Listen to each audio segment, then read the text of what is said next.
Hey, good morning, everybody. This is Trendy John from Simpler Trading, going to give you a quick look and or blueprint for NVDA going into earnings. So I'm going to start here on the quarterly chart because you're going to hear a lot of things about, this thing is the biggest bubble you've ever seen. And I would agree that there's a lot of divergence between the 9 EMA and current price.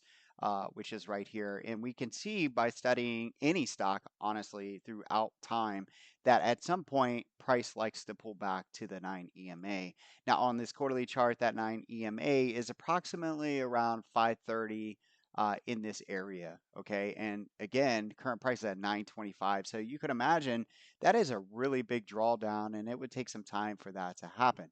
Now, this is so extended that it's difficult for me to understand how the stock is going to pull back that much. The only thing that makes sense to me is that we would get some sort of announcement, and not anytime soon. And again, this is all hypothetical. This is my opinion that we would get an announcement that they are going to forward split in the future. So my thought process going into this quarterly earnings is that I want to focus on a little bit smaller time frame.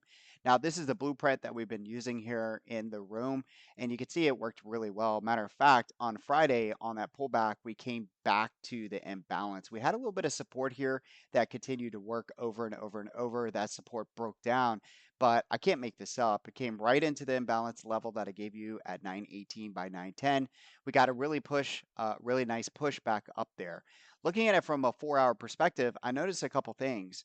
We had this demand zone here, and it's really not that impressive, but it kept coming back to here and filling orders. And then again on Friday, it came back to the imbalance, and the imbalance, if you notice here, it's just a nice big push up. We identify that level, price comes back there to fill orders.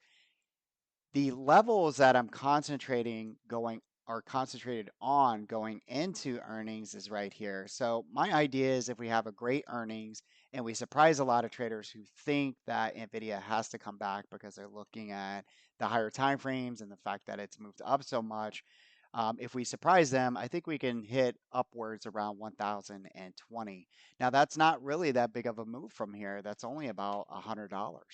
All right. So again, you're looking at maybe a 10% move.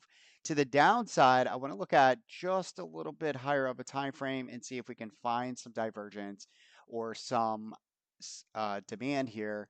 And I'm going to do that by looking at this weekly chart. Okay. So I'm going to come over here. We're going to, let's go into, let's go weekly. There we go. Nice clean chart here. When I look at this chart, I can see that we have inside and out formation right in here. Okay. Price has already come back and checked back on that on the weekly. All right. So it did come back for that demand.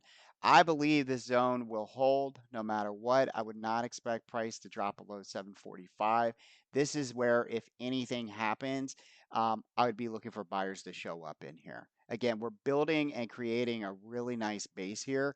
And if you look up and over, it's pretty much gone sideways for quite some time. It reminds me of the QQQs, how it came up, made a high for the year, and then we just went sideways. We dipped down into a demand zone, built some value here, and now just starting to round out. And depending on how you want to look at this, I'm not a big shape trader. I might even be wrong here, but this looks like a inverse head and shoulders possibly for a break higher to the upside. So again, far as like where would I hedge if I were long term in something like this? Probably around 885 to the 9 EMA, which is around 870. And then to the upside, as I said before, I'm looking for a move that gets us upwards towards 1020 plus. These are my major levels going into this week. Again, if you have any questions, please ask. And if you want to check us out on a trial, come over to Simpler Trading and check out the Trendy Trading Room. Have an amazing day. We'll talk to you soon.